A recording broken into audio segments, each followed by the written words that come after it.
Yes, good morning, everyone. Good morning, dear learners. I welcome all the aspirants of Mini MBA on behalf of Taxila Business School. Good morning. Good morning. I can see. Very good morning. May I request you to keep Morning, your ma'am. on? May I request you to keep your videos on, please? Good morning. And make sure that videos are on during this Mini MBA program. So as you all have taken the registration, let me tell you that this Mini MBA program is going to familiarize you with few concepts of marketing. And Taxila Business School, which is actually organizing this important program for you, has a previous legacy of 18 years. And the students, the products of Taxila have been placed in giant companies like HUL also and many other companies. And we have a record of more than 20 international placements. And the highest CTC offered to our students is perhaps 22 lakhs, more than this, right? And this Mini MBA program is to be conducted by Professor Lavina Khilnani, who is an experienced faculty. She has an experience of 17 years, teaching experience of 17 years, and marketing and HR, of course, are her specialization area. And apart from that, she has been organizing college events also. And she's pursuing her PhD in HR also.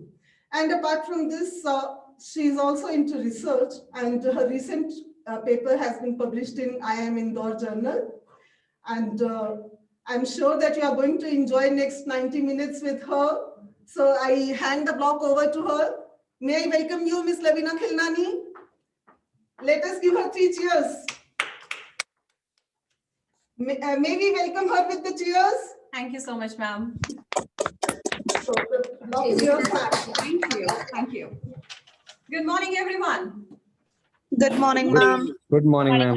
Good morning, ma'am. Good morning. Good morning, ma'am. Good morning, ma'am. Good morning, ma'am. Good morning. I say good morning from everyone now. So, Good morning, ma'am. If 200 people and they'll say good morning, I think it's going to take too much. Good morning, ma'am. I take that from everyone. Yes. So, Mini MBA and marketing. See, marketing is a very broad subject. I completely understand it would be difficult to, put it in a precise form and present it to you in next 2 days. But still, I have tried my level best to give you the good understanding about marketing. And I really want you to understand it from the practical perspective. Just keep your, mind open when you are discussing and when you are, trying to understand what exactly I meant to say with a particular term or a concept, right? So just visualize your market, try and understand how the particular concept I'm talking about can be related to the real life situation. And that will be really easy for you to understand marketing, because marketing is everywhere. It's in us, it's there in the market, it's everywhere. So let's try to grab it from our own experiences as consumers and try to understand how these companies are trying, to place their products, come up with this marketing strategy. Please request to please turn off their mic, please. Yes. Thank you so much, because otherwise it is going to be disturbing, right? If you have any questions, you have those, the window where you can type your questions by the end of the session, and I'll be answering those questions. But before that, I request you to listen what I have to present, right? So what exactly have we seen in this market? How companies have been marketing their products. I'll come to the exact, concept of marketing. But before that, just try and visualize what is going on, right? How you as a consumer, you try to, take over one product over the another product, or maybe you have a preference of one brand over the another brand, or maybe you think that one company is better than the another company. Why is that concept, coming to your mind? How does that really click you? So, there have been numerous things in the market. the drinks you are buying from the market, the shoes you are buying, you're preferring one brand over the other. Maybe when you're going to a restaurant, you have a particular choice of restaurant with you, right? Maybe I prefer a restaurant over the other one, or maybe, that's how generally you make a purchase decision, and that's how you make a selection in your life, right? Now the question arises, why does that really happen? I mean, why is it that so many products in the market, there are so many companies in the market, there are so many brands available in the market, then why do you have an inclination to a fewer brands over the other brands available? Why does that really come to you? How does that? Just think about it. And, I will not be taking those answers from you, but just think about it and answer it to yourself. On what basis are you deciding, right? Are these companies making any effort, to position their products in your minds? Are these companies, trying to come up with a strategy so there is some kind of, interpretation and understanding of the consumer, and the consumers prefer one brand better than the other brands available in the market, right? So is it your own understanding, or is the company doing something to outstand the other companies in the market? What is it? I think it completely depends on how the companies in the market have been marketing their products, or maybe their brands, right? These products have been marketing to the consumers to cater their needs and demands. Now, this is a very important, concept here. The kind of strategies they design, the kind of product they come up with, they try to understand the consumer's perception. They try to understand the consumer's needs, desires, and demands in the market, and accordingly to these demands. That's what marketing is all about, right? And whoever in the market, when I'm talking about the different brands and companies, whoever in the market is able to give you a better choice, right, a better option, or maybe they have a better promotion strategies, or maybe they have a better marketing strategies in terms of positioning their products. This is a very thing. This is a very important thing you must have seen. Whenever you go to a market, since you have so many options available with you, you won't be selecting all of them, but you will be making a choice of one single option, or maybe two at a time, right? So that means you will be selecting that product or a brand that remains in the top of your mind, right?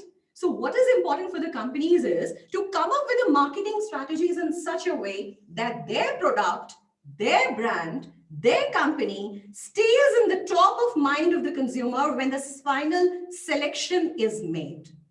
This is very, very important. I hope everybody is understanding what do I mean to say when I say top of the mind. Top of the mind is there are so many brands you're aware of, right? But when you go to a market, when you go to a retail store, you select only one brand. You select only one company. Why? Because that brand is at the top of your mind. And that is very important. And that's what the companies in the market, they've been trying to do. They, come up with the strategies, they come up with the promotions, they come up with their tactics like in such a way so that the consumers can recall their brand whenever it is required. So whenever it is required at the time of final purchase.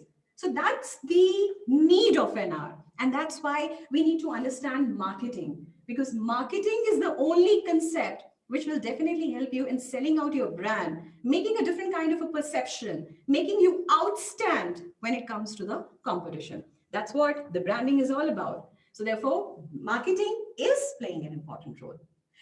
Now, see, marketing, definitely companies, they are aggressive. They're trying to produce the right quality of a product for the right consumer market, for the right target market, right? Now, whenever we say what is the right product or who is the right consumer for you, this is all done when the consumer is, ready with its demand in the market, and the companies in the market, they are doing a research to know about these demands, right? So that means when I'm saying marketing, it is starting with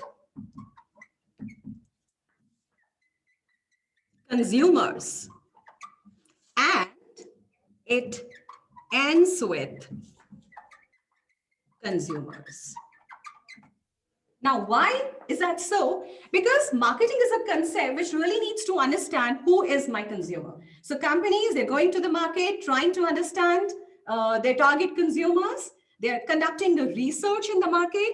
They're trying to understand the needs, demands, desires of the consumers in the market, accordingly producing the product, right? I mean, there are a lot of other things which are going on in between, but I'm really skipping them because that's not relevant at this point of time. And finally, the end product is sold to the consumers. And then maybe again, you get the feedback, right? There is again a feedback, which is going to come back from consumers, right? Now, this feedback is coming from the consumer to the company, to the marketers. And on the basis of this feedback, if there is any kind of, changes to be made in a product, right? Or if there's any kind of innovation required, because, you all are operating in a dynamic environment. The business is considered to be dynamic in nature.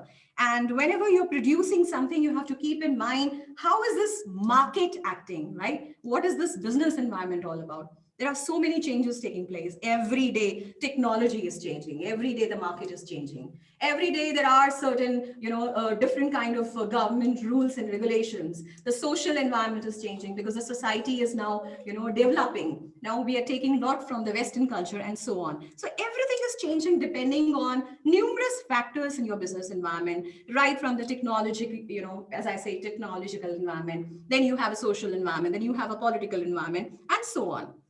Again, that in-depth understanding, I'm again not touching those points, but yes, the marketing strategies to some extent, or to a very great extent, I would say, are dependent on understanding of these market forces, right? So you have to keep on changing yourself. You have to keep on developing yourself, and there have to be innovations as there are changes taking place in the business environment, right? And because this environment is competitive in nature,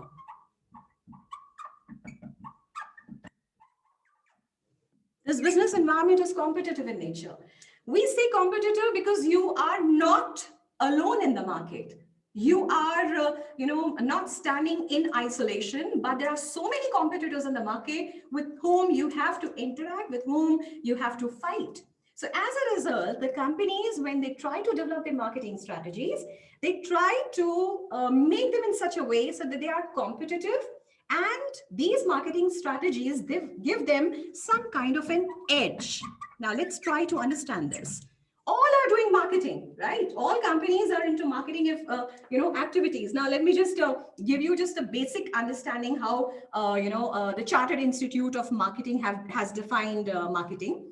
According to the Chartered Institute of Marketing, they say it's all about, number one, anticipation.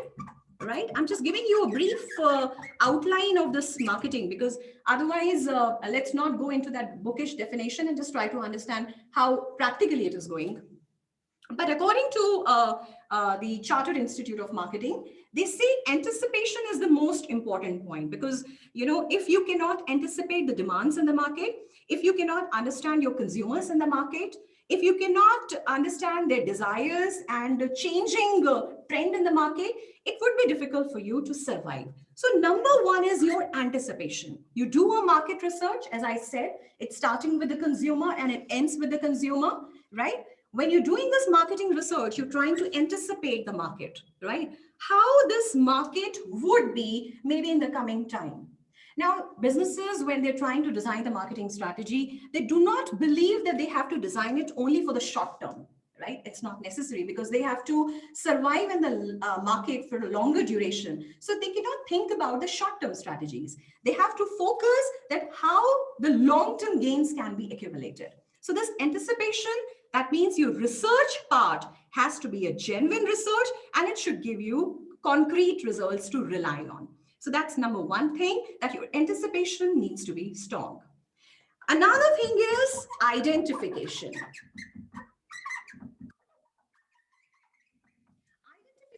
is related to identifying the needs and demands of the market, right? Identifying what exactly is the need of an hour, identifying that, how your consumers would be reacting to a particular set of products or categories which you offer to them. So that's the identification. So when you're doing a research in the market, that is going to give you an idea about your consumer base, that how they need to be catered. And another point is your satisfaction. because that is the basic thing. If you are unable to satisfy your consumers, I mean, you cannot expect any kind of gains from them, right? So that is the satisfaction. So I think it's a very simple definition given by them. So I have picked it up about understanding your market through a market research, identifying the demands and needs, and then their last concept of satisfaction. Now, why are the companies getting into this complex process? Now, this needs to be understood because each and every company is trying to fight in the market and make its position better than the other competitors in the market. If their research is strong, they would be able to prove themselves better.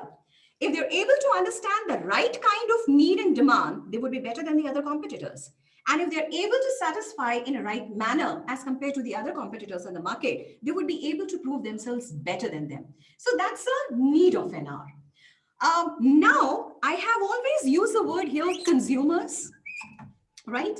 There is another word which is interchangeably used, that is your customers. Now, since it is, we are trying to understand it from the management perspective, right? Maybe the layman would not really mind whatever terminology they are using, either it is consumer or customer. But since you are trying to understand about management, it's important for you to understand. Consumer is considered to be a person who is the end user of your product. Customer is a person who may or may not be the end user, but he is the one who is going to buy your product, right? I'll just give you a simple example to make you understand. Like maybe when you talk about children, the kids in the market, right? They are too much exposed to televisions, right? And you see a lot of advertisements there. And you know the children and kids, they are not the final customers because they are not going to buy it. No, the buying decision will not be taken by them. But yes, they are the end consumers. The buying decision will be taken by their mothers, right?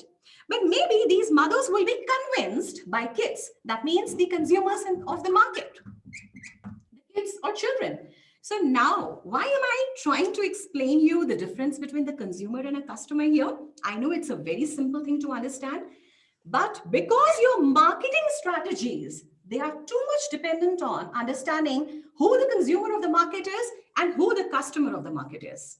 Right? So if your mother is going to buy something for you, right? If I'm taking up those young children in the market, maybe you're buying Horlicks or Bonvita for them, you have to convince the mother that how Horlicks and Bonvita is good for their kids, right? Maybe they are focusing on the height gain. Maybe they are focusing on the nutritional information and so on. So hereby you're convincing the mothers in the market so that they buy the product for their kids. And the kids, because they are exposed to so much of advertisement, they know that the flavor is a chocolate flavor, or maybe there could be any other, kind of, you can say the attraction given when the advertisements are shown to them, right? So here you try to attract both consumers and customers on two different platforms, right? You must have heard about Kinder Joy, right? It's a simple chocolate, right? Where you have two things together. One is a white chocolate and the other one is a milk chocolate. Now, how the companies have tried to focus their marketing strategy, keeping in mind the customer, that is the mothers of the market, because they say it is made from real milk. And they talk about the nutritional information. And they say that it is better than the other chocolates in the market. And now how these consumers, that is the kids and children in the market, they are being attracted towards this product. It is just when you show the advertisement, it has a very fancy, look. Plus, it has a toy inside and plus definitely chocolate, which is one of the attraction. So just understand how companies are influencing with the same marketing strategy, both the groups in the market, that is the consumers in the market and the customers in the market, right? So therefore, it is important for us to understand that what is the difference between the two here. I know marketing is little complex in nature, because if you go and study it in depth, right, you will find so many things and you will be surprised to know that how marketers really deal with these concepts. And today we are living in the world, the whole new world, right, where everything, the whole kind of a power structure, it is all connected with each other, right? There are so many drastic changes taking in the market. But because of this internet connectivity, there is so much transparency also, right? You're being exposed to each and everything in the market. Now, because of this transparency, or I would say because there are a lot of changes taking place, because everybody is now aware about what is happening where, there comes the concept of inclusion, right? Do not really worry about the kind of words I'm using here. You will understand them easily, because inclusion is nothing but where we are trying to include certain things in order to enhance the power. That's the inclusion. So it could be anything. I'll just give you one example here. You must have heard about G7 nations, right? Just a second, I'll just change the marker here. G7 nations. Now, this G7 nations are nothing but they are the exclusive group of powerful nations, right? They could not solve the financial issues and the financial crisis. And I would say by their own, they were not able to do it. So as a result, they had to involve the G20 nations with them, right? That included China, Indonesia, and India also, right? So what exactly they did here, I mean, it is a very just simple example where this, there was a complex problem, which maybe the countries together were not able to handle. And as a result, they incorporated or they included a number of other countries whom they really thought would help them in resolving this problem or to overcome this kind of a crisis. So the G20 nations were formed. This is nothing but it's an example of inclusion. In order to enhance the G7 power, they added few more countries and it increased its economic power.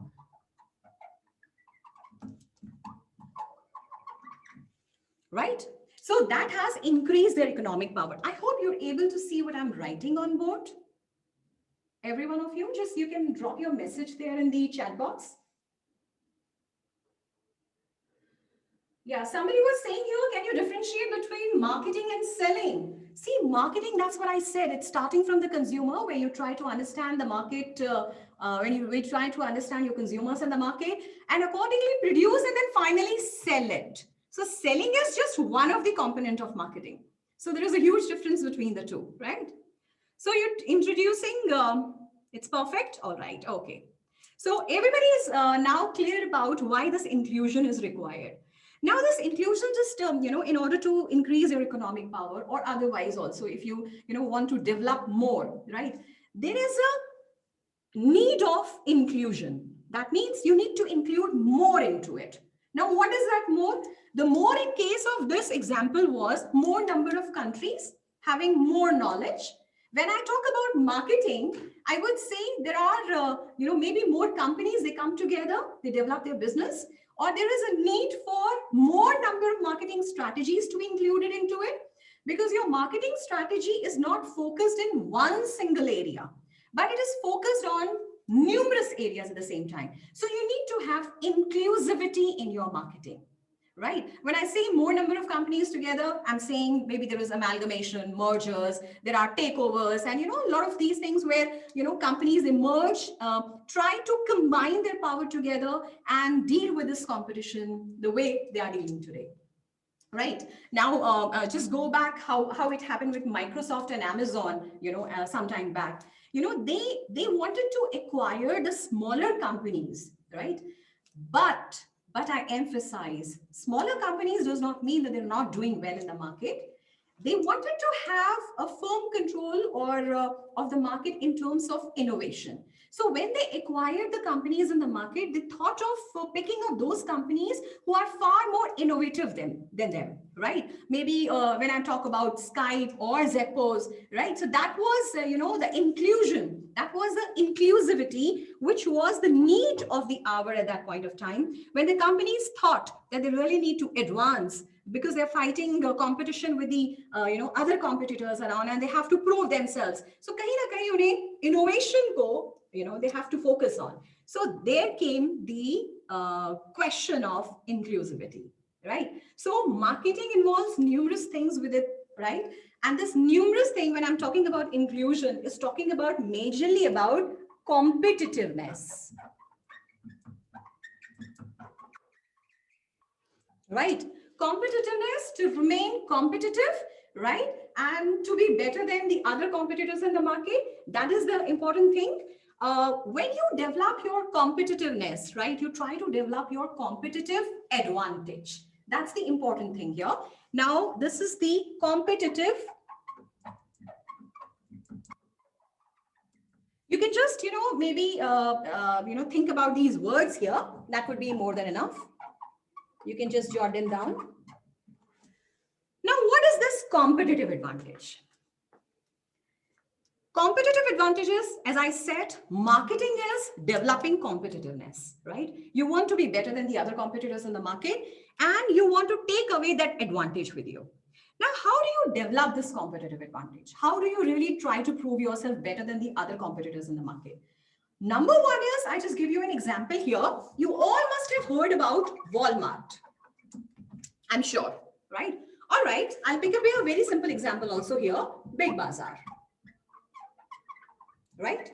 I hope you all must be aware about these two companies. Number one is Walmart, number two, Big Bazaar, or maybe DMart, number of other platforms working on the same, you can say, business definition, or, their way of defining the business is almost similar. Now, what Walmart is trying to do is, or maybe Big Bazaar, I pick up both the things because they both are working on the same platform. They try to make the goods available to the consumers at the low price, lowest possible price, I would say, right? That would be a right word here. Now, when I'm trying to sell my products at the lowest possible price, what exactly am I supposed to do? I need to have good contacts, number one, with my suppliers in the market, right? I really need to have good connections with those people who might provide me whatever is required by my organization, be it in terms of materials, be it in terms of technology, be it in terms of human resources, and so on. So the ultimate purpose of Walmart is to have good connectivity and good connection with the suppliers in the market. Now, when you have this good connection, they try, number two, what they try to do is they try to purchase in bulk. That is number two thing. Now, this bulk purchase gives them the economies of scale. Economies of scale says that when you buy something in bulk, definitely there is a bulk discount given to you. Similarly, when Walmart is doing its purchase from the market, it's getting a bulk discount. And as a result, that discount brings down their cost. And when the cost is less, the company can actually think of making their goods available at a cheaper price or at a lower price. So as a result, you have an edge over the other competitors in the market who might not be the big stores or who might not be making a bulk purchase. And as a result, you're not able to pass on that benefit to your ultimate consumers. So when Walmart is buying in bulk, that ultimate benefit in the form of cost reduction is passed on to the consumer in the form of low pricing. Similarly, that goes with Big Bazaar. Right? So that's their way of working. Now, see, understand, I picked up a concept here, competitive advantage. Now, Big Bazaar or Walmart, they have competitive advantage over the other retailers in the market because they are able to pass on the benefit, which maybe the other retailers, the other stores might not be able to do. So they have a competitive advantage over those, right?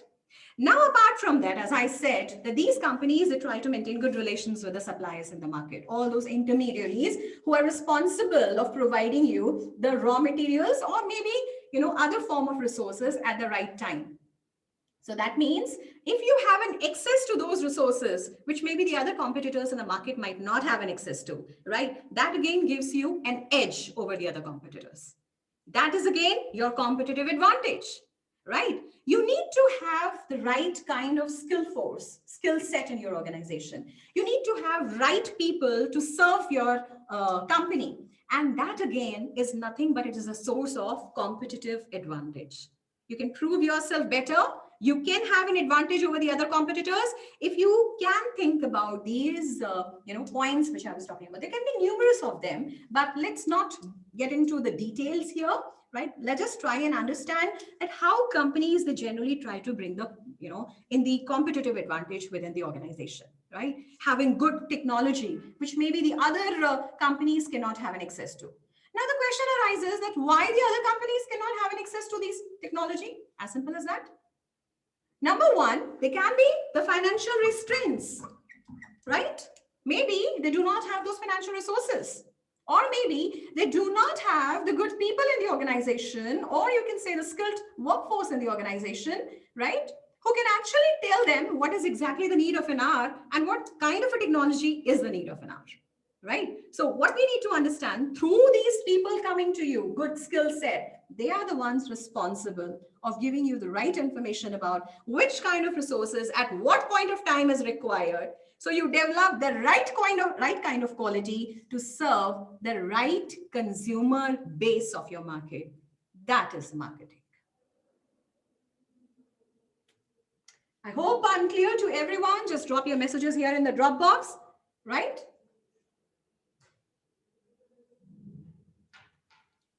All right. Now, there are so many companies, like I'll just pick up very common examples in order to make this point, in fact, all the more clearer to you. Why do we say that how Pepsi is better than Coke? Or maybe if you have heard about, Mama's Earth, which is the upcoming venture of the market, the new startup, right? How Johnson & Johnson is better than Mama's Earth, or how Mama's Earth is better than Johnson & Johnson. It's basically these companies have been able to develop the competitive advantage. They have been trying in the market, they have been struggling in the market in order to prove themselves better than the other competitors in the market, right? Now, since I have picked up this example of Pepsi and Coke and Johnson & Johnson and Mama's Earth, let me just pick up one example here to elaborate more on how the companies work and how they try to develop this competitive advantage. Now, if you talk about Mama's Earth, ek baar aap soch ke dekhiye, this is a kind of a company which is producing those products in the market which are, number one, eco-friendly, and plus the best of the nature products they have been used.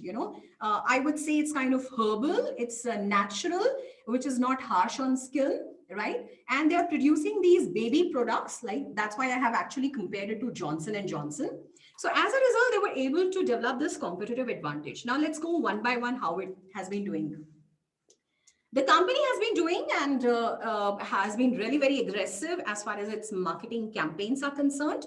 And it has been trying really very hard to communicate about its brand to the consumer, because it knows that it is fighting competition, not only with Johnson & Johnson, but there are numerous other brands. For example, you have Pigeon, for example, you have Mom and Me, right? So these are the brands which are again giving you the similar line of products which Mama's Earth has started dealing in, right? So as I said, it's using the natural products.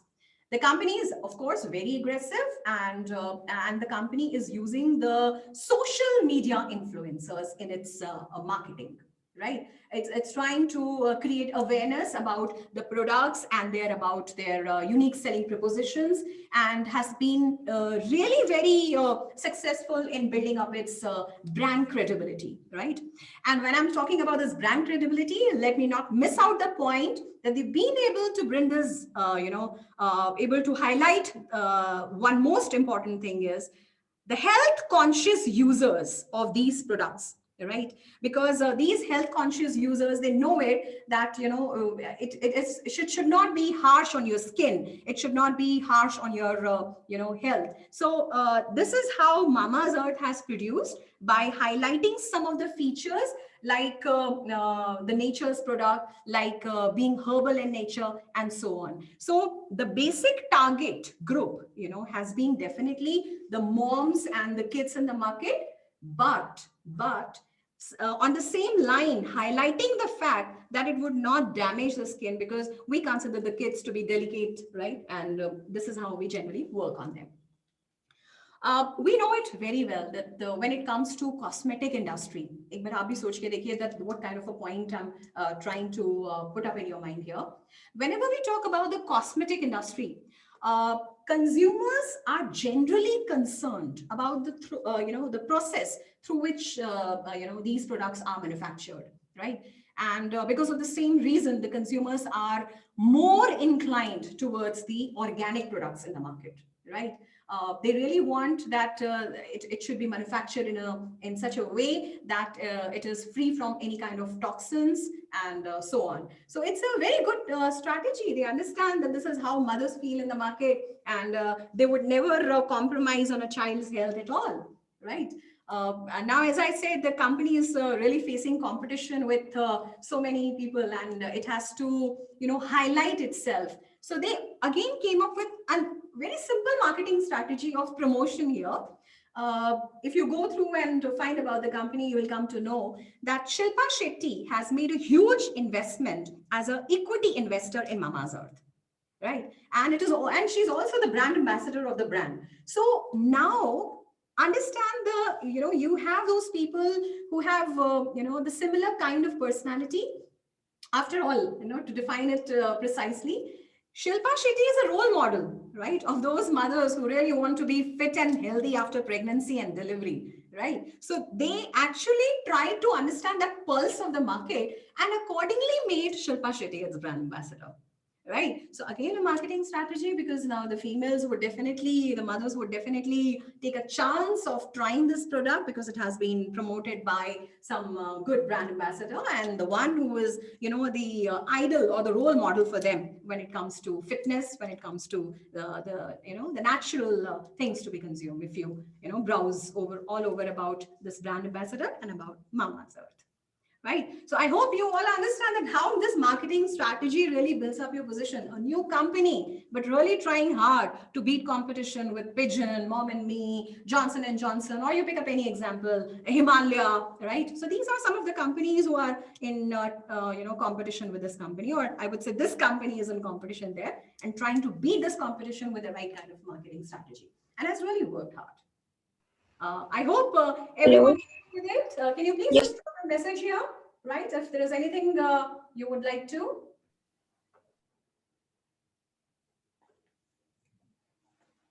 All right.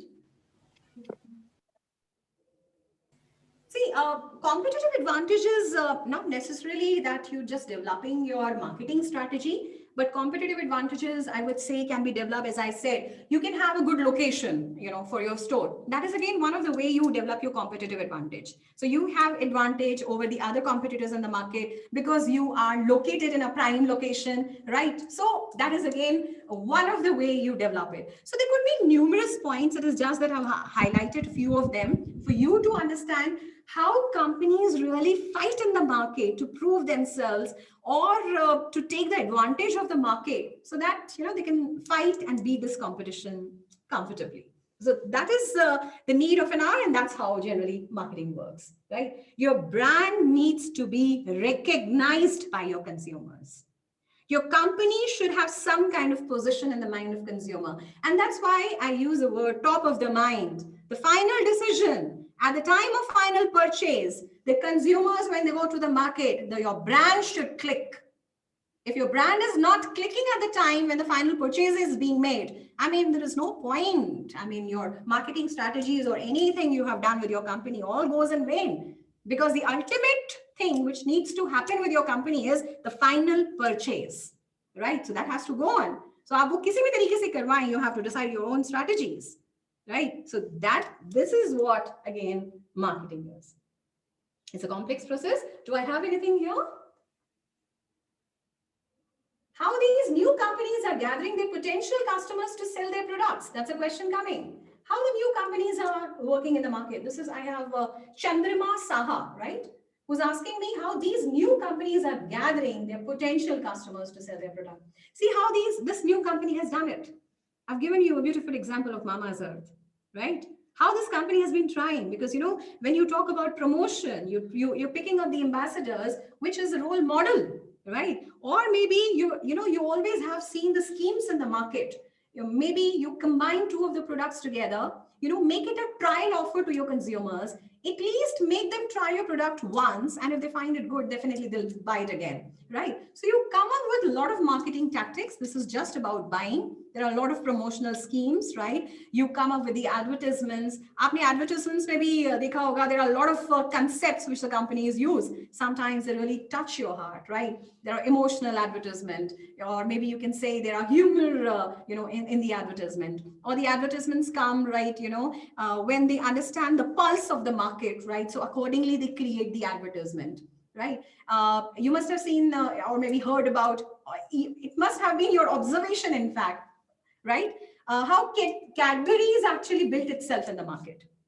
How has Cadbury done it? Now, there was one time when customers really felt that it's not safe to buy those sweets from the market, and that was a study, and that was the concept which the company had in its mind when it tried to propagate about its product, in the form of gifting it during occasions, maybe on Diwali or maybe on Rakhi and so on. So instead of buying those sweets from the market, which is a Mawa sweet or something like that, you preferred maybe Cadbury over them, right? So that's again one of the strategies, and this is how you can actually turn those customers into your own customers who were never there and who never tried chocolates otherwise, right? So this is how you can actually do it.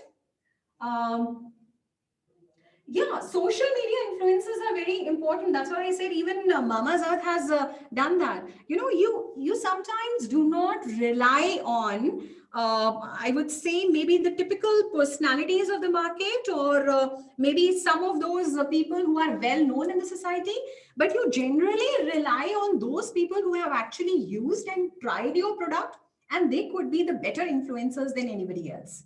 Right. So yes, this kind of a marketing is of course working. If somebody is talking about, like, Dove has always done that, it has never taken up any kind of a brand ambassador for its marketing, right? It is always talking with those females who have tried and tested the product, and they share their experiences with you. I think that works more because, as a consumer, you feel connected with the market, right? You, as a consumer, you feel connected with those personalities who are talking about the product because they have used it and they have tried it. So, I mean, that kind of an impact is entirely different, which like each and everything has its own pros and cons, right? So this is how the tactics are being designed. Even Amul, it tries to do the same thing. I'll just give you how Amul has tried its way out. Whenever there's any kind of an issue emerging in the market, right? Whenever, there is something new coming in the market. So this is the brand which has always a poster ready with it. Right? Ever wondered how does that really happen? Because, if there is any kind of a cause, Amul, it says that it should always express its opinion. So it has a poster related to the expression of its opinion, right? All the creatives which are generally developed by Amul, it focuses, generally on the point, like, which is it's a kind of an opinion of the mass. It's the opinion of the public, right? Which is expressed, on behalf of public, it is expressed by Amul, right? So, it can be related to social issues or any other issues in the society. So it, comes up always with that creative. And you must have seen that evergreen Amul girl also, right? Because now, why I picked up this girl here in this example, because as I said, like somebody asked me a question here, there is always a connectivity which we want to establish with the consumers in the market. And that's what even Dove did, right? It tried to come up with the advertisements, and it had the role model of those people who've actually tried and tested the product. So the consumers really feel connected with them. And that's what this girl in Amul has been doing. It has, it is coming up with the content as if she is the one who is conveying the story to the consumers in the market or whoever is watching them. And she is giving her perspective, and it is giving a human touch to the brand, which is again very important. See, brand is just an identity, right? And this expression which comes in this way, the form which I'm talking about, the way Amul has done in the market. So this is nothing but it is all about giving a human touch to your brand, which is again brings in a lot of connectivity, right? So ye bhi ek strategy hai through which the consumers, they get attracted. I mean, they really want to see that now what new is coming from this brand, which is again important. So which other question do I have now? Okay, there are a lot of okay, somebody is saying Shilpa Shetty would appeal to the mothers of urban household. Absolutely right. But if the brand want to expand its consumer base in rural households, where consumers are not as connected with the social media and celebrity lifestyle, will this strategy be relevant? See, slowly and gradually, the consumers from the different market, be it from urban or rural market, they are, taken and they become the part of your consumer base, right? As I took up an example of Walmart, see, understand, Walmart initially started in the big cities and then slowly and gradually it had the outlets even in those smaller areas, right? And now if you talk about Mama's Earth, I completely understand that maybe the kind of media and the kind of advertisement which you're talking about may not work at this point of time with the same platform. But over a period of time, when the company develops, it might think about the other strategies slowly and gradually. But right now, since these products are expensive, right? Because when you produce something herbal, right, and you're making it different from the other products in the market, they have to be a little expensive from the other products, right? Because being herbal in nature makes them a little expensive. So maybe over a period of time, when they start doing this, maybe on a huge platform, because I'm no one to say that how it is going to work out. The company has to decide its own strategy, but it has to definitely change it. Right? It cannot work with the same strategy. But now even the rural market is connected to media. Right, so it might work to some extent, but what you are talking about, the part of that market which is not touched, right? Maybe they design something else, some other kind of a strategy. Yes, of course, this might not work currently on them, right? Okay, and I think any product must have a tagline or any tag rhymes with it. It gives a boost to any product and leaves a long-lasting effect on consumers' mind, right? For example, you have a example of Mountain Dew. Yes, of course. Of course. You're right, absolutely right. So this is, I have Anushri Gupta here with me. Anushri rightly said. Now, question arises. There are so many things as far as this marketing is concerned, right, going on. Are they really always good for consumers? Because that's something which needs to be understood by us. Because sometimes the marketing being adopted by the companies, they're being criticized, for the kind of impact they have on, the individuals, or maybe on the economy, or maybe on the social well-being, and so on. So, I mean, there has been a lot of criticism which is coming. So, I mean, are we really happy with the marketing tactics? Are we really happy the way companies are trying to propagate themselves, or maybe, the other kind of activities being performed by them? I'll come to them one by one. So yes, of course, a lot of criticisms are coming, and it's impacting not only the individuals but the overall society as a whole. We completely understand. There are, the sides, two sides of a coin. One is a good side, the other one is a bad side. Yes, we have understood the good side of it, that it's really giving, good exposure to the consumers as far as the numerous products in the market are concerned. But, and if you understand it from the company's perspective, yes, if they are known in the market and if they're able to build up this competitive advantage, I mean, that would enhance their, profitability and so on. So yes, definitely it is. There are a number of criticisms which have been raised against the marketers when it comes to marketing, right? They claim that it actually causes the damage to the society.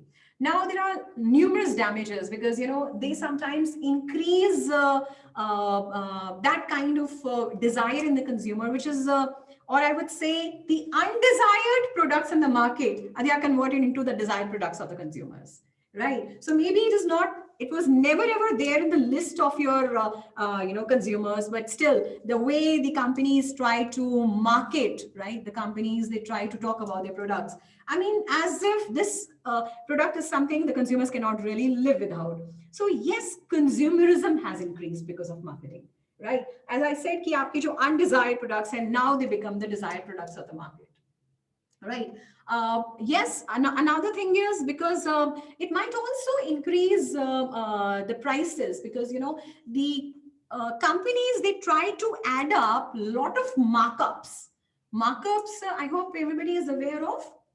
Excessive markup is never good, right? Markup is nothing but it's a kind of a rise which you give, or a percentage addition in your cost, right? And then you finally make it as your price. So maybe if the costing is rupees 10 and I add up a markup of rupees 2, so that makes it 12, and I sell it at a selling price of 12. So markup is 2 here, right? So this markup is sometimes too much, right? So as a result, it might increase the pricing of a commodity. And again, that is a big question mark, that, it is taking away so much from the society, and there is a price war always going on in the market. Now, marketers, they have well understood, I would say, that the consumers are willing to pay more, to certain products in the market.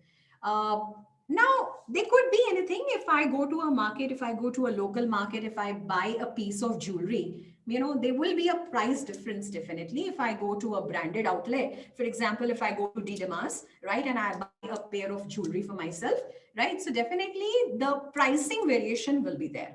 But try and understand the consumer. Why is he really interested or doesn't mind paying more to that branded item? Right? Because, sometimes it's not only about the functionality of that product, which is relevant for me as a consumer, right? I completely understand if I wear a necklace, I mean, it would be, enhancing my personality, or it would be giving me a good look. Now, if I wear that necklace from a local jewelry shop, if I buy it from a DDMAS, definitely the functionality, I would say, would be same, right? I would not say exactly the same, but yes, to extent, I'm saying it's giving you the same purpose, right? Serving the same purpose. But as far as the another part of his concern is known as the prestige, right? So that is again very important. I'm buying a particular product from a particular brand, right? That is enhancing my prestige, right? So it is giving me not only the functionality, but a kind of, the association with the brand. I feel a little more, that brand is a little more valuable to me. So that, in that context, the consumers, they don't mind paying extra, right? So you always have those local products in the market, and then you have those branded products in the market, and then there's a comparison going on. So yes, again, one of the effect is that since the marketing, it is trying to increase the brand value, and it is trying to position itself in the mind of consumer in such a way that the consumers consider that product as a prestigious product, and they really don't mind paying. So that might be increasing that kind of a price war in the society. Advertising, again, because companies, they are spending lot on advertisements, so that might increase their expenses, and as a result, because there is an increase in expenditure, so as a result, again, the prices will hike, and again, the consumers will be ultimately impacted. So there are a lot of things which might be affecting the consumers adversely. As I said, symbolic benefit is one of the benefit which the consumers really look forward, right? Why to buy Merck over maybe the another brand in the market, right? Why do we consider it? Because it's a kind of a satisfaction the consumers get, right? It's a kind of a symbolic benefit, because that kind of a connection cannot be associated or connected with any other brand in the market, right? So again, that is one of the point. Now, there are certain misleading advertisements also, marketing strategies being adopted by the company. Companies, they're trying to prove that what they are doing is based on certain research, and the kind of inclusions they have in the brand is actually good for the consumer. But what really makes them say that, right, is a big question mark. Right now, there are a lot of controversies here. There was one hair oil, Arnica, right? Arnica hair oil, like for which again there was a controversy which came up in the market, and they actually claimed that it prevents hair fall and it increases the hair growth, right? And it gives cooling to brain and it helps you sleep better, right? These kind of claims were actually they came up with. But the point is, they did not really have any data to really prove the point, right? If you say that it has really worked like this, or it makes you sleep better, you should have a data and you should have a figure. So if you do not have those substantial data in order to support your point, you cannot say that what you're saying is right. right? So there are misleading things. Similarly, Johnson & Johnson has also done the same thing. So it's not about those small companies in the market. The big companies also, they are being, always criticized. Johnson & Johnson came up with this statement, 50 years doctors trust. I'm emphasizing 50 years here, right? If you will go and find out, just a second, have a mark. Right, you will find the research which was conducted by Johnson & Johnson was conducted on those doctors who had an experience of not more than 20 years. Right, and what they try to say is 50 years doctors trust. So at least they should have picked up the doctors from the market having that much of relevant experience and so on, but they didn't do it, and it was something which was again in controversy in the market. Right. So the simple thing is there are certain misleading things, misleading statements, or sometimes maybe you say the product has so and so benefit, but you are not able to justify or you're not able to prove it with the relevant data in the market, which is a need of an hour. How do I trust a particular brand? Right? I, as a consumer, I won't get into those intricacies, but otherwise, don't you think it is the social responsibility of the company to give me that data and figure? Right? Or maybe to give me those facts which really are trustworthy, or they have actually done a research and that has given a relevant database to them to rely on. So that's again something which is completely missing. So a lot of misleading advertisement, a lot of misleading statements like coming from the companies, and that has resulted into again a lot of controversies. So now it's not only this, but sometimes the consumers, they have this tendency of being more materialistic in nature. As I said, it's increasing your consumerism. So marketing again, because I'm talking about what kind of an effect it would have on the marketers, on the society. So you need to understand the consumers, they become so materialistic, right? They would like to have those materialistic possessions with them. Or I would call it false need.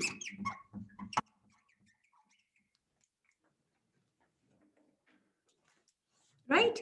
I would call it false need, which is actually not existing. But the consumers, they are made to believe that there is a need, and it should be one of your need. If it is not there, then something is wrong with you. Right? So, there's always some kind of a strategy design, but it's not right. I mean, increasing that materialism, increasing that consumerism to some extent is still fine, but you cannot make them buy the goods which is not required by them. So ultimately, the consumers in the market, they are convinced to buy what they actually don't require.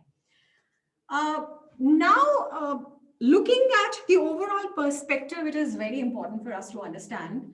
Here comes the concept of, or the relevance of understanding the societal marketing concept, right? Because, the companies, they have taken so much from the society, and it is actually their responsibility to give back to the society. So that's again a very, very important point here.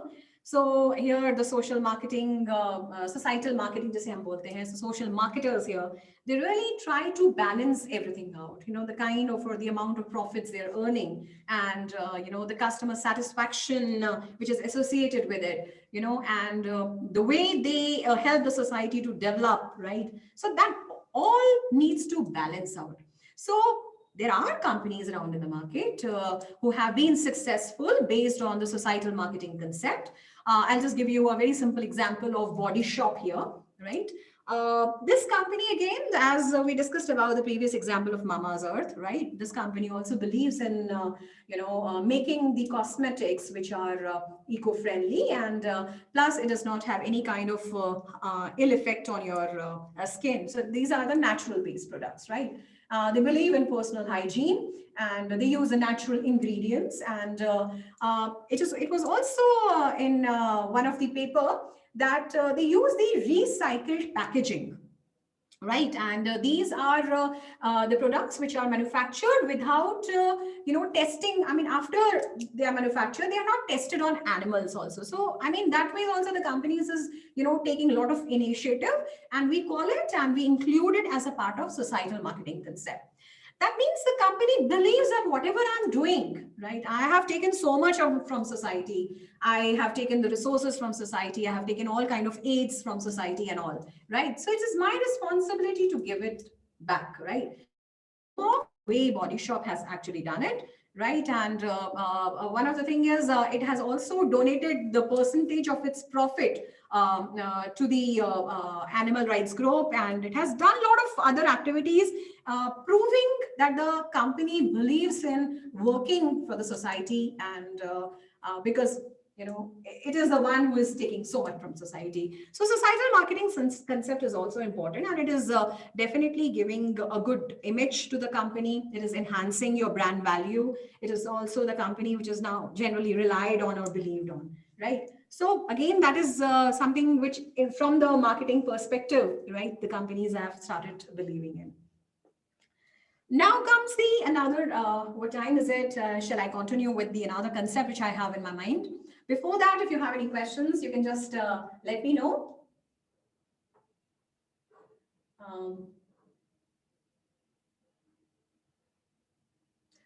There is a question, can a false need be created when product becomes famous, for example, like a toy?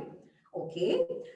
See, there are so many kind of needs, right? Aapki famous, maybe you have a particular brand on which you rely on, right? You prefer a particular brand, and then there is a particular product which you prefer to purchase. So in that situation, I would say that maybe when there is a need or when there is a desire to purchase it, without being backed up with any kind of marketing strategy, so that cannot be considered as a false need, right?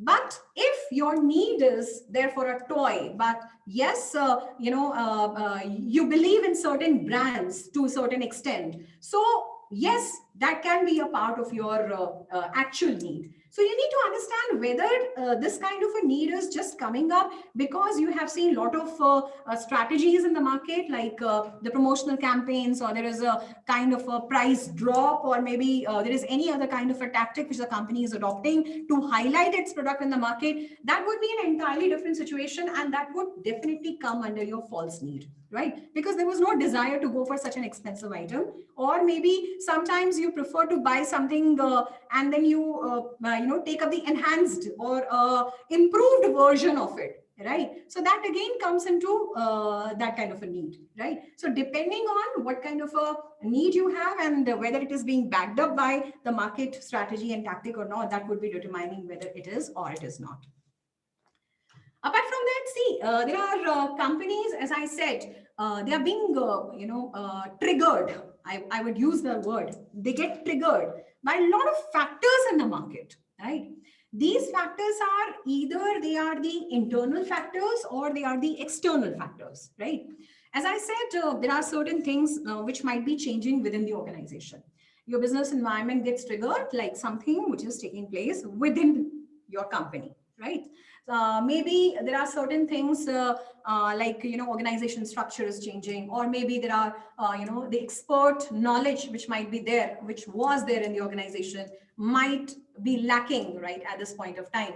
So there is a restructuring going on, there is a merger going on, or maybe there are a skill set moving out of your company. A lot of internal ups and downs happening.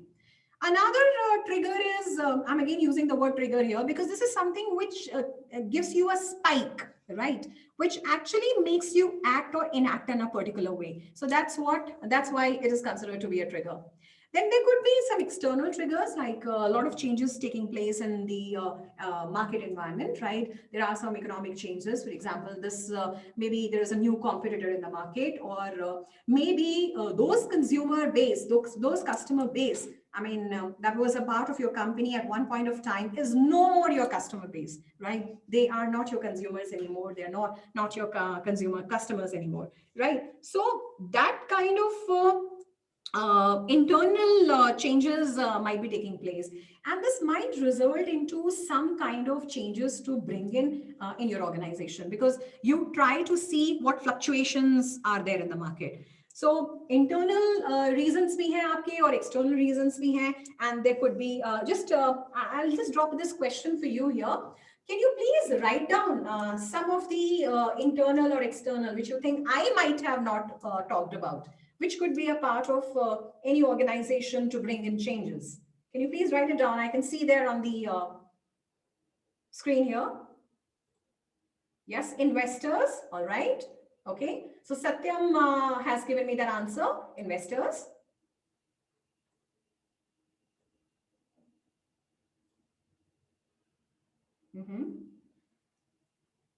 Anybody else? I mean, I want few answers. Please kindly be active. Let's make it just a class form of a teaching, right? Okay, there are political. Yeah, Dhaval is saying, sir, please give me a chance to tell the answer. Yes, you can definitely give your answer, but you have to write it down in your chat box. Yes, there are shareholders. Yes. In fact, all your stakeholders, I would say. Yes, I hope you would agree with that. All the stakeholders, the management issues, there is a funding issues also, external changes taking place, like the income of people. Yes, of course, in the society, the pocket size of your people in the market, of course, yes. The government policy, the technology, yes, everything. I mean, they all are part of it. Just a second, I will take 2 minutes here. I'll get this board cleaned, right? So that I can write more, because I think it's all getting up messed, right? COVID pandemic, somebody has given me that example here, of course. So I'm just turning off my video for 2 minutes, getting this erased. Meanwhile, stay connected with me. How is ma'am able to see the questions? So please, Divyani has a question here. Divyani, your this problem will be resolved. Don't worry.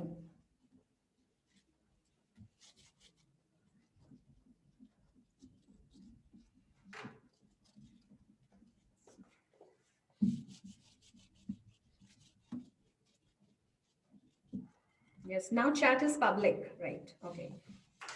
Okay, so all of you, I mean, a number of you have given me the reasons that how it is actually working, how the different parts, of your economic, social, they are responsible of bringing in change. See, it is really, really very important because your business and any kind of a team you talk about, they have to develop some kind of a competitive advantage, as I was talking about earlier, right? And this cannot be developed if you do not have an idea about what kind of changes are taking place internally or externally. So some of the reasons are why consumers would like to do business with one kind of a competitor, then if you compare them with the another kind of competitors. Let me just get connected with you. Give me 2 minutes.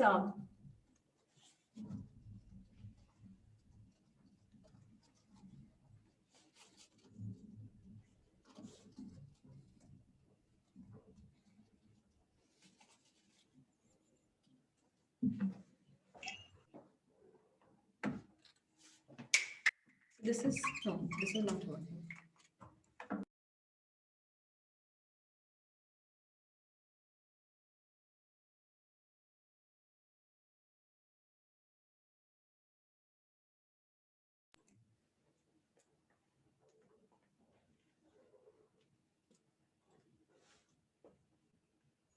Yes.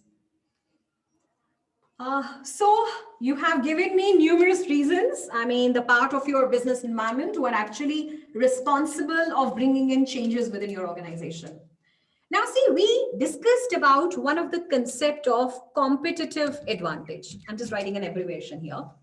What I believe is, I just give you one example here, and I just want you to think over it, that how the different competitors in the market, they're trying to beat competition and they are trying to become different, right? Now, for example, there are two pizza restaurants, right? The outlets, right? So maybe there is one who is giving you free delivery. The another one is not giving you free delivery, right? So when I talk about the restaurant number one who gives you free delivery, definitely it has a competitive advantage, right? As compared to the one who does not give you free delivery. There is no free delivery. right? A very simple example, right? But to make your concept clear, now see, this is a competitive advantage which was developed by this particular outlet at one point of time as compared to the another outlet which could not provide this kind of a service. Absolutely done. Now the point is, will the second company stay like this forever? No. The second company will also try its level best, right? Maybe it does not have the resources, so would definitely gather the resources, accumulate the resources, and so many other things. Yes, there is a person saying there can be numerous other services also, right? I'm just giving you an example of a free delivery here. So it is not going to sleep, right? It is not going to sit idle. It has to see that it has to be in competition and it has to beat this competition with number one company. So it will also come up with free delivery service sooner or later. Yes, everyone would do that. Now, in that situation, what about this company number one? It developed a competitive advantage and after some time, it lost its competitive advantage to the second company, right? Now, what in that case, what kind of a strategy the company should be developing then? Now you will ask me, you said, ma'am, the company should develop a competitive advantage. But in this situation, even after developing the competitive advantage, it is losing over the second company. Now what next? Now what next comes is the sustainable competitive advantage.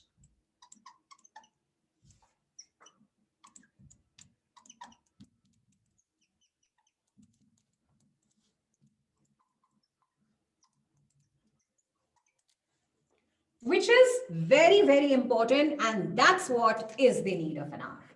Sustainable competitive advantage. That means the kind of a competitive advantage, right, which will make you sustain in the market for a longer period. Right? That is your sustainable competitive advantage. Now, see, it is really very, very difficult for the companies to develop the sustainable competitive advantage because it is based on the kind of competitive advantage you build upon, right? If your competitive advantage cannot be copied, which is next to impossible, right? Because the companies, they will try to find out the ways out in order to compete with you and to copy with you. But the point is, sustainable world simply believes in for a longer duration.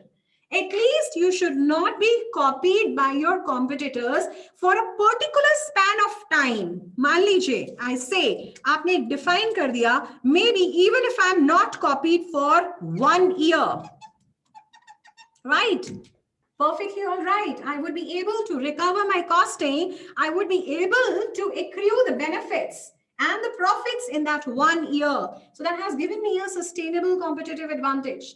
Generally, the companies, they do not believe in this 1 year span time. They believe in 5 to 7 years generally. So, but just for the sake of an example, I'm just giving you that this should be the time, period well defined by the company. The company feels if I'm able to continue that much, with this competitive advantage, I would be able to take all the benefits which I was expecting from my product or from my service, which I made exclusively different from my competitors. Is that clear to you? So what is important for the companies is to develop the sustainable competitive advantage, right? Now taking up the previous examples, right? Because, that will make you feel connected more, right? हमने example लिया था about Walmart. What is this Walmart doing? I told you about the business definition of a Walmart, or the way the business has tried to get the benefits based on its bulk purchases. Right? So now these bulk purchases are what? It is giving you the economies of scale.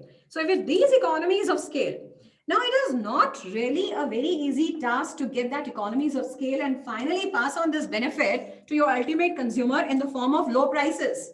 So now one has to understand it clearly that this is a competitive advantage, but this might give you a sustainable benefit because you're able to have good terms with your suppliers in the market. You're able to make a bulk purchase. You have the stores at each and every location. So what is important is for you to be big in size as one of the competitive advantage, which will give you sustainability for a longer period of time. Another point is, which is related to is the knowledge is the power. Knowledge is the power. Why do we say that? Because, if you remember,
Guys, please wait for 2 minutes and we will resume thereafter.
When will you it start?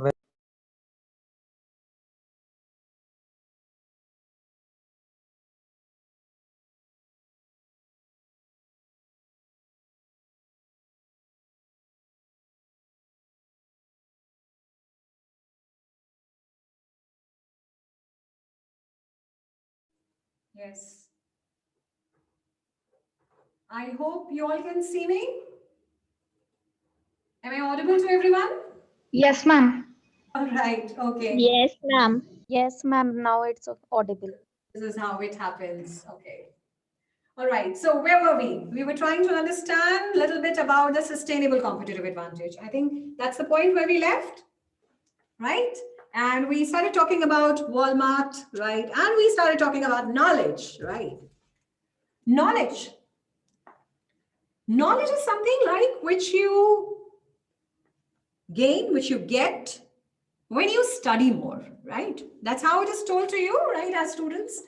So when you do a lot of research in the market, that gives you knowledge about how the market is working, how the market is acting and reacting to certain forces taking place in the society, right? Here comes a very important thing, because when this knowledge is based on research, right? The research gives you good information, and this is nothing which is also known as data mining. You must have come across this word quite often. Data mining is very important, and the companies really rely on this. It's nothing but it's a kind of a process which is used by a company to turn the raw data into some kind of useful information, right? So that's what the data mining is. So this knowledge is important. It is required.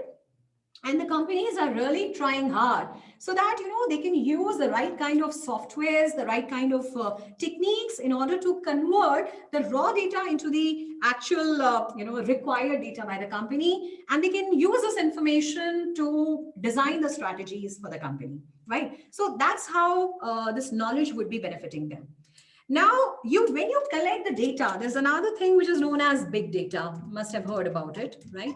We generally rely on the big data from the market. We say it's a term basically which is used in order to describe that you have to collect the large volume of data so that your conclusions can be relied on, right? Now, why am I saying the large data here? Actually, the quantity does not matter. I'll come to that point also. Whenever doing the research in the market, you have to actually see what is the population on which you are conducting that research, right? So population is the whole market, right? If I'm conducting a research in a particular market, I have to see the overall actual number of people. Now, it is but obvious the companies cannot conduct a research on the overall population, the whole population. So it has to select some, sample size, one sample size from it. But that sample size, for example, out of a lot of, say, 500 people, right, in a market, right? If I select, for example, say 200, right? Whatever number you pick up, this 200 becomes my sample size. SS is sample size, right? So now the sample size, that is 200, has to be the actual representation of my population. This 500 is the population, right? So this 200 number has to be the actual representation, right? So if I now just imagine a situation, if the population is 500, and if I conduct a research on 50, how authentic will be my research? How authentic will be my data? If this population is 500, and if I select the sample size of 100, how authentic it is going to be, how relevant the data is going to be. Now, if I do that for 200, of course, it is going to be better than that. If I take 250, of course, it is going to be better than that, and so on, right? But of course, you cannot take the overall population. You cannot study the whole market. You have to pick up some representatives who would be actually giving you the information on behalf of the overall population. That is the concept here. So when you accumulate this knowledge, you have to actually rely on big data. As I said, big data is the good volume of data. But see, good volume does not always means that you are proving it to be a good quality, right? It should be such which is able to give you the right kind of information. That kind of data or that kind of a sample size is relevant and good enough for the company to rely on. So that's how you accumulate the knowledge. That's how you do the data mining. That means converting that data, converting the the information which is coming to you into the useful information. Then use it for your business development strategies and so on, right? So this is another thing through which the companies can build up on their sustainable competitive advantage. Right? Sustainable competitive advantage, simply that you have to develop that edge over the competitors, which the other competitors do not have. Now, if you conduct a good research in the market, if you have good knowledge about the market, you will be able to adopt the right kind of a technology and so on, right? I mean, just not giving you the another points here related to this knowledge here, but yes, your strategies are based on your knowledge. Of course, as I gave you the example of Walmart, of course, low pricing again becomes your sustainable competitive advantage, right? Because all businesses cannot really develop this kind of a strategy. Okay, one retail owner has reduced the price, I will also reduce it. But somewhere if you reduce it, you will cut down even on your profits. So you have to see it's not only about reduction of the prices, but the reduction of cost, which is in fact all the more important. Another one thing is, you must have observed that in the market, another way of developing, I would say, the sustainable competitive advantage is pricing power.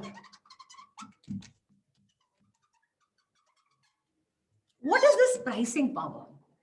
Now, you must have seen that there are so many companies in the market, despite of them increasing their price, their demand never comes down, right? So now I will just mention one thing here. You must have heard about the term that there are price sensitive consumers in the market, right?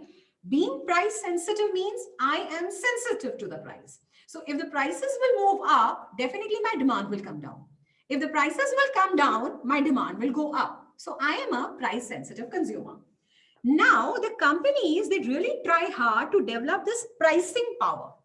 Pricing power, that means the companies are so well known, well recognized in the market. They have such a strong value, brand value proposition in the market that despite of the fact that they increase their prices, right? Take up an example of iPhones here. I don't need to mention any other example here, right? Despite, I mean, irrelevant. I mean, it is not at all connected. The demand is not at all connected with the pricing here, right? They know it. Even if the company is increasing its prices, the consumers will believe that this pricing is associated, the high pricing is associated with a high quality, right? So this is how you develop your pricing power. And again, which will help you in developing your sustainable competitive advantage. I want to be competitive in the market. That's why I adopt the marketing strategies.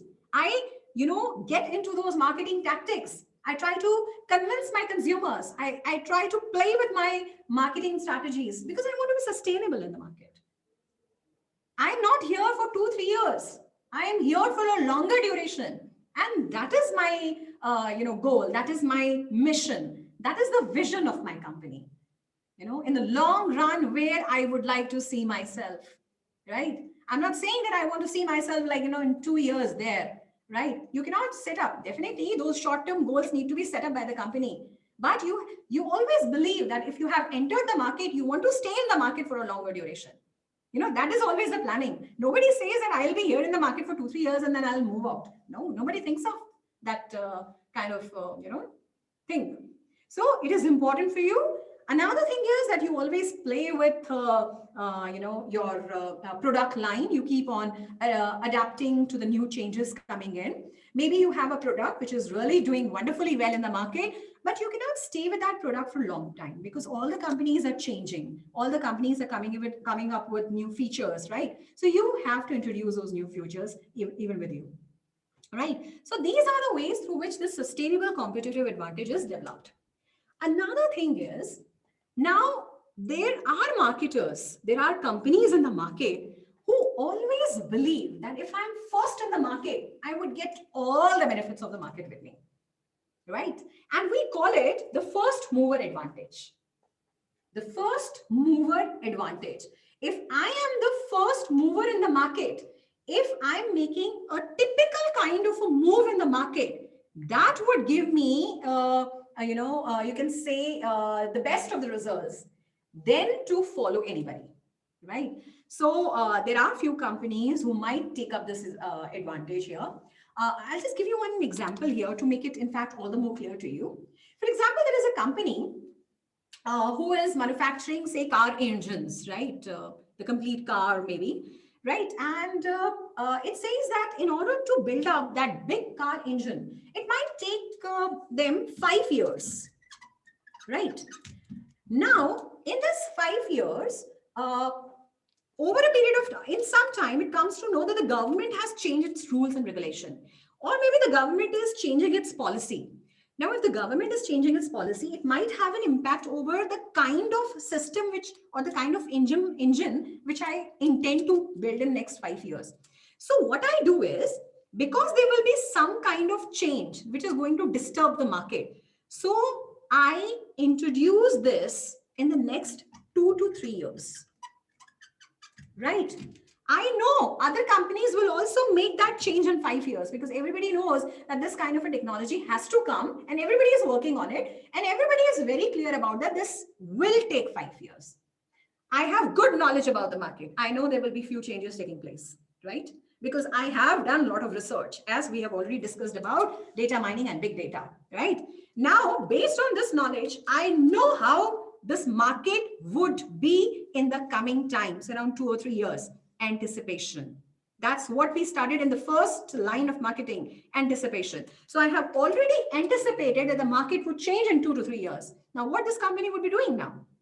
This company would be building up the system, building up the engine, the example which I quoted, maybe not in 5 years, but in 2 to 3 years. And it will take up the first mover advantage. It would be the first company to come up with that kind of technology, with that kind of a model, with that kind of an engine, whatever the company was thinking of, and takes the first mover advantage.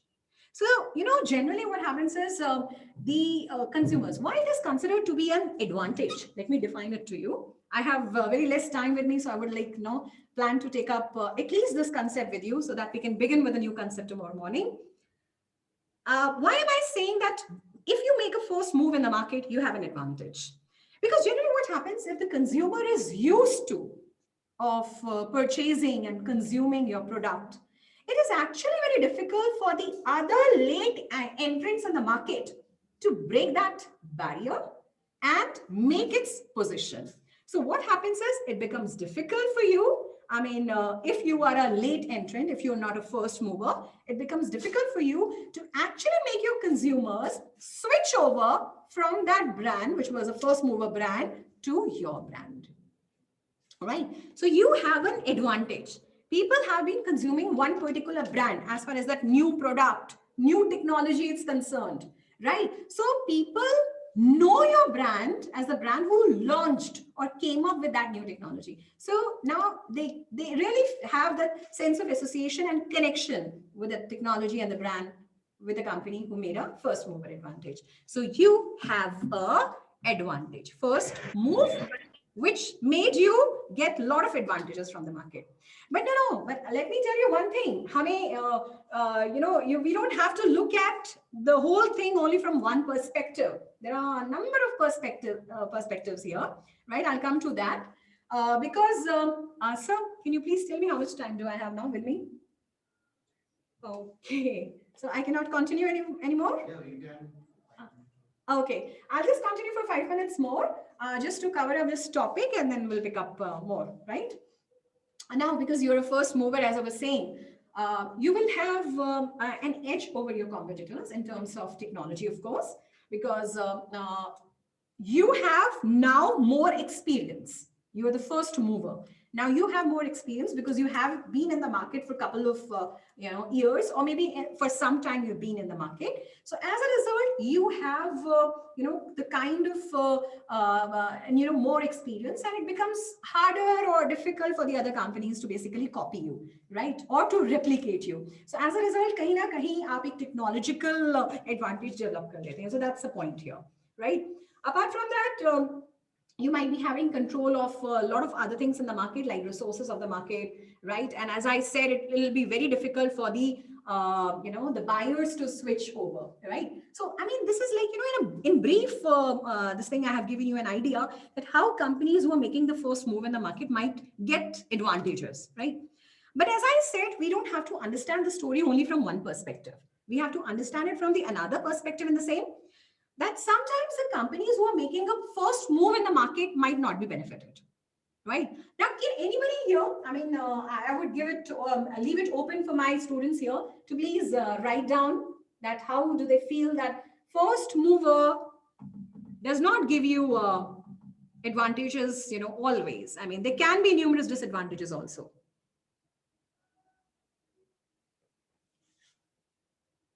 Come on, please. Please write down write down in the chat box. If you feel that it's not only that the company is making a first move have advantages, they can also have disadvantages. I cannot see on the anything on the screen, sir. Just write down whatever you feel. Is it necessary the first move will always have advantages? And there'll be disadvantages also.